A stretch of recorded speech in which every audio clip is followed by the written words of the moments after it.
ह्या उन्हाळ्यामध्ये ना हा पदार्थ तुम्हाला ना खाऊन आणि करून बघितलाच पाहिजे. तर आपण नवीन असा बीटचा हलवा केला आहे. तर माझे मिस्टर म्हणतात रोजच माझं रक्त पितेस आणि रक्तवाढीचं काहीतरी पदार्थ करत जाणं. प्रत्येक पुरुषाची ही कहाणीच आहे. त्यांना वाटतं की आपण त्यांचं रक्त खातो, पण तसं काही नसतं. काही गोष्टी आपण त्यांना चांगल्या सांगायला जातात, पण त्यांना वाटतं की आपण किरकिर करतो. बरं असं त्या आपल्या प्रपंचाच्या गोष्टी झाल्या. आज होता आमच्या लग्नाची अॅनिव्हर्सरी आणि त्यांना काय तर गोड खायचं होतं. म्हटलं थांबा, रक्तचं वाढवायचं आहे ना, तर तुम्हाला बीटचाच हलवा करून देते. बीट होतं 8 दिवस झालं फ्रीजमध्ये होतं आणि हे बीटचं काय करायचं हे कळना. मी ढोकळा करण्यासाठी हे बीट आणलं होतं, पण हे आहे ते म्हणतात ना खाणे खाणे दाणे दाणे पे लिखा होता खाणेवाले का नाम, तसंच एखाद्या वस्तूवर ना त्या कुठल्या तर पदार्थाचं नाव असतं ना, तसंच झालं. ह्या बीटवर ना हलवा म्हणजे गाजराचा हलवा ना तशाच पद्धतीने हलवा करायचा असं ठरवलं. खूप चवीला छान लागला बरं का. तर तुम्हाला सांगते गाजराच्या हलव्यापेक्षा ना चवीला जास्त आणि पौष्टिक हा बीटचा हलवा तयार झाला. तर आता हे उन्हाळ्यामध्ये ना काही ठिकाणी पाककला वगैरे असतात, तर त्यावेळेला बीटचा हलवा बीटचा केक वगैरे केला जातो. तर मला असं वाटायचं की असंच करतात काय, म्हणजे कशी चव लागत असेल बीटचा असा फ्लेवर येत असेल का, पण अजिबात नाही. बीट चांगला असं ना चांगलं भाजून घेतलं ना त्याला वेगळं असं चव येते. बीटचा असं वास येत नाही वगैरे किंवा चांगला फ्लेवर येतो ह्याचा.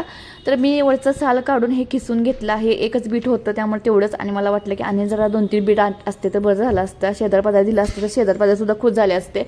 ठीक आहे, आपल्याला नवऱ्याला खुश करायचं होतं. वेगळं काही तर पदार्थ केले की आपल्याला सवय असते की इकडे तिकडे द्यायची. तर हे बीट आहे ते कढईमध्ये पहिल्यांदा बिना तुपाचं वगैरे भाजून घ्यायचं. आणि हे भाजताना बघा गॅसची फ्लेम आहे ती लो करायची. लो फ्लेमवरच एक 10 ते 12 मिनटं चांगलं हे भाजून घ्यायचं. जेवढी भाजणी चांगली तेवढं बीटचा हलवा चवीला छान लागतो बरं का. तर हे भाजण्यासाठी पहिल्यांदा मी तूप वापरलं नाही किंवा बटर वापरलं नाही. बिना तुपाचं वगैरे भाजून घेतलं. अंगचं जे पाणी सुटलं असतं किंवा जो बीटचा फ्लेवर आहे तो भाजला की जातो निघून. तर ह्यामध्ये साखर घालायची जितकी पाहिजे तेवढं.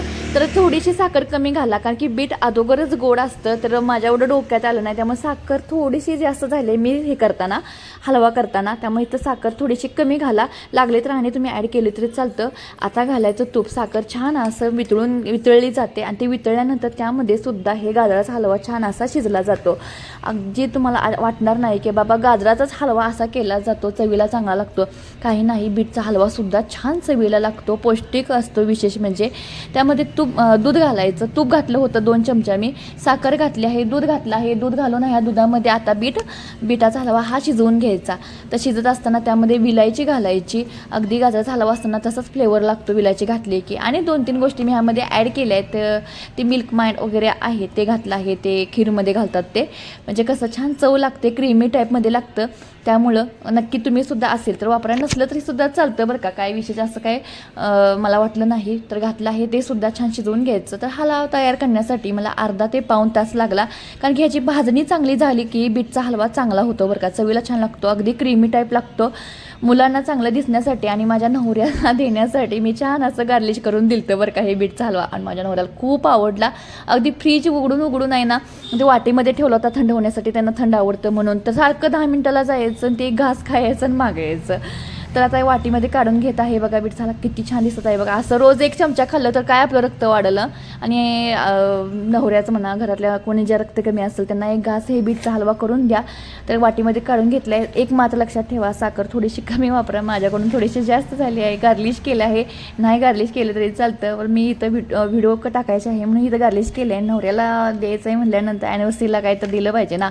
आपल्याकडून एवढंच आपण देऊ शकतो, जे आहे आपली कला तीच त्यांना दाखवू शकतो की. तर इथं त्यावर गार्लिश करण्यासाठी बदाम घातला आहे. छान असं हे बीटचा हलवा झाला आहे, कलरफुल लाल भडक, बघूनच एकदम गुलाबी झाले माझे मिस्टर. आणि असंच हा व्हिडिओ बघायला आवडला असेल तर प्लीज जाता सबस्क्राईब करायला अजिबात विसरू नका. धन्यवाद.